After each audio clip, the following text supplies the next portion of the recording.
योगेश भाई, तुमको बनाना है एसटीपी का फ्लो डायग्राम। बेसिक जो किसी भी नए ऑपरेटर को या फिर स्किल्ड ऑपरेटर को कोई भी हो, मतलब इंटरव्यूइंग ऑफिसर आपसे पूछे तो आप इजीली उसको डिफाइन कर पाओ। मान लो मैं इंटरव्यूइंग ऑफिसर हूँ तो आपसे पूछ रहा हूँ कि हाँ भाई एसटीपी का फ्लो डायग्राम बना के हमें दिखाओ कि किस तरीके से बनता है। तो अभी हम शुरू करते हैं एसटीपी का ये फ्लो डायग्राम। ठीक है, फ्लो डायग्राम बनाना चाह रहे हैं। जो हमारा वेस्ट वाटर रहता है, कंपनी का वेस्ट वाटर आया हमारा, ठीक है, जो भी वेस्ट वाटर आएगा ये कलेक्टिंग टैंक रहेगा, मेन कलेक्टिंग टैंक रहेगा, उस टैंक में करेंगे। उसके बाद में हमारा आ जाएगा ऊपर, यहाँ बाहर स्क्रीन से हमारा ऑयल एंड ग्रीस आएगा। उसके बाद हमारा आएगा इक्वलाइजेशन टैंक। इक्वलाइजेशन टैंक में हमारे दो पंप पड़े रहते हैं। ठीक है, पंप के थ्रू हमारा पानी जो जाएगा आगे टैंक में जाएगा, वो टैंक हमारा होगा MBBR। ठीक है, पंप के थ्रू MBBR में जाएगा। ठीक है, ओवरफ्लो होने का। हाँ, ओवरफ्लो मतलब पंप थ्रू नहीं, पंप के थ्रू। पंप स्टार्ट करेंगे तो MBBR 1 में जाएगा, उसके बराबर में हमारा MBBR 2 रहेगा। MBBR 2 टैंक रहेगा। MBBR 2 के बाद में हमारा आ जाता है SST टैंक।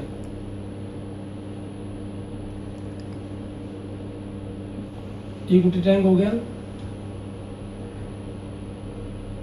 MBBR 1 हो गया।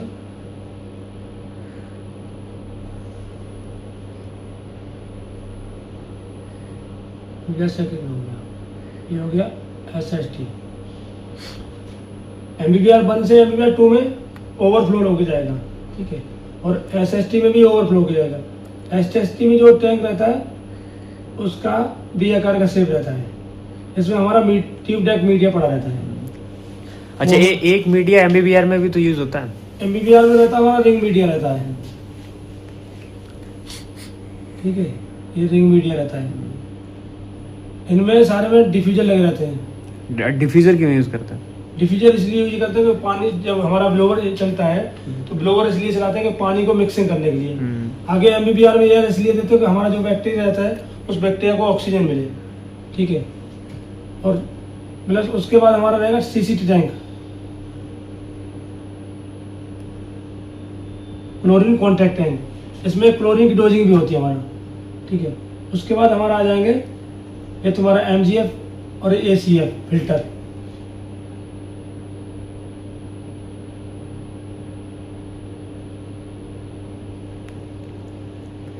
अच्छा, ACF फिल्टर को पहले लगा दे तो? ACF फिल्टर पहले लगाए तो ACF हमारा हमेशा बाद में लगते हैं, क्योंकि ACF काम करता है स्मेल का और तुम्हारा इसका पानी में चमक दिलाता है, क्योंकि उसमें कार्बन होती है। और MGF हमारा जो काम करता है उसमें ग्रेवल्स, पाइबल्स, हेवल्स, एंथ्रासाइट जो मीडिया होते हैं पत्थर टाइप के, बड़े बड़े छोटे छोटे मतलब उसको, तो जो पानी का छोटे छोटे पार्टिकल होते हैं उनको रोकता है। पार्टिकल जब पानी साफ क्लीन होगा, पानी का कलर और स्मेल खत्म करता है ACF फिल्टर हमारा। ठीक है, लाइन थ्रू लगाएगा। उसके बाद हमारे लगा रहा था ट्रीटेड वाटर टैंक। फिर ट्रीटेड वाटर, उसके बाद हमारा गार्डन के लिए जाना है, या हमारा फ्लासिंग के लिए जाना है, या अदर हमारा बाईपास लाइन जाना है कहीं भी। ये STP का फ्लो टैंक है। मतलब इसमें UV का कहीं सीन नहीं रहता कोई? UV का सीन रहता है ACF के बाद में। ACF के बाद में ये हमारा UV दे दिया।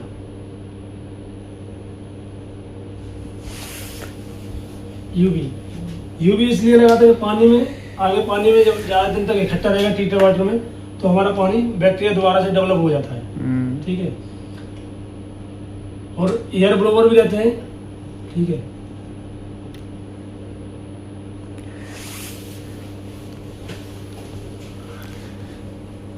अच्छा, एयर ब्लोअर से में जो हवा हम भेजते हैं वो किस किस टैंक में जाती है?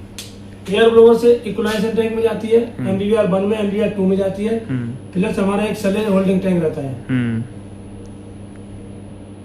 ठीक है, ये डिफ्यूजर थे, ये सलेज होल्डिंग।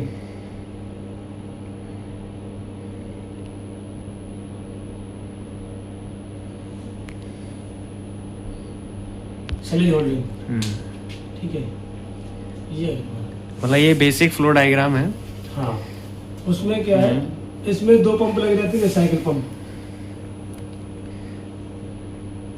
रिसर्कुलेशन। रिसर्कुलेशन, ठीक है। तो इनका कनेक्शन ऐसा रहता है कि एक तो लाइन जाएगी हमारा, ये तुम्हारा MBBR 1 में, और एक लाइन जाएगी हमारा ये सलेज होल्डिंग में। 2 लाइन लगाने का मतलब है?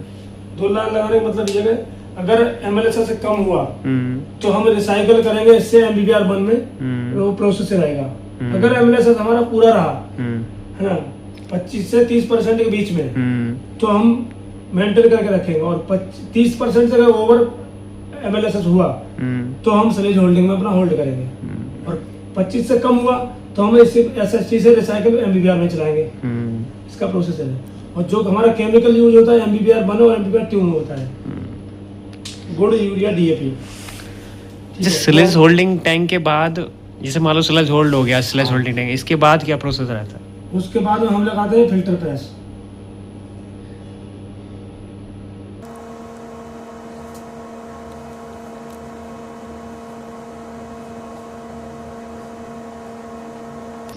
ये फिल्टर प्रेस सिस्टम होता है।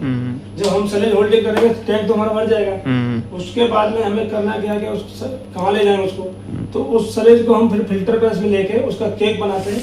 केक बनाने के बाद जब खाद बनता है तो हम फिर गार्डन में देते हैं, ठीक है। उसको गार्डन में अगर सलेज वैसा है, केमिकल का सलेज है, तो हम बाहर उसको 1000 में STP में देते हैं, लेकिन ज़्यादातर STP का जो सलेज रहता है तो STP का सलेज गार्डन में मिल जाता है।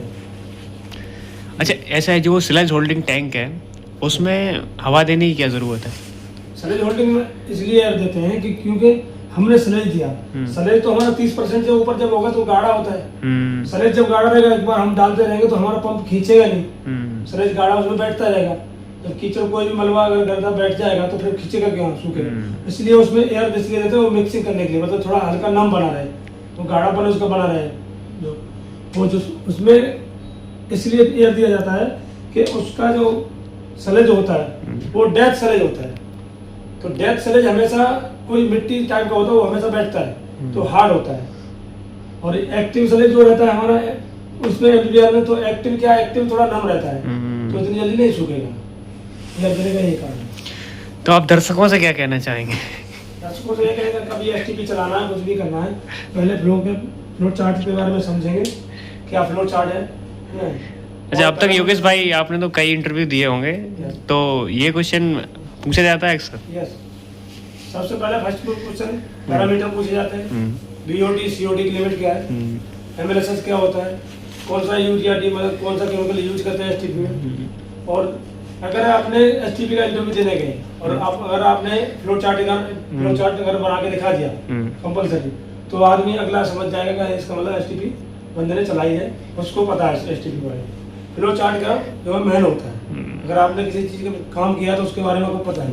आपने फ्लो चार्ट बना दिया तो इसका मतलब STP के बारे में आपको, इसका मतलब एक्चुअल में तुम्हारे दिमाग में बैठा हुआ है कि एक एक चीज क्या होती है। तो आप जब इसको फंक्शन पता है आपको, तो चलाने का बिल्कुल इजीली है, सीधा सा।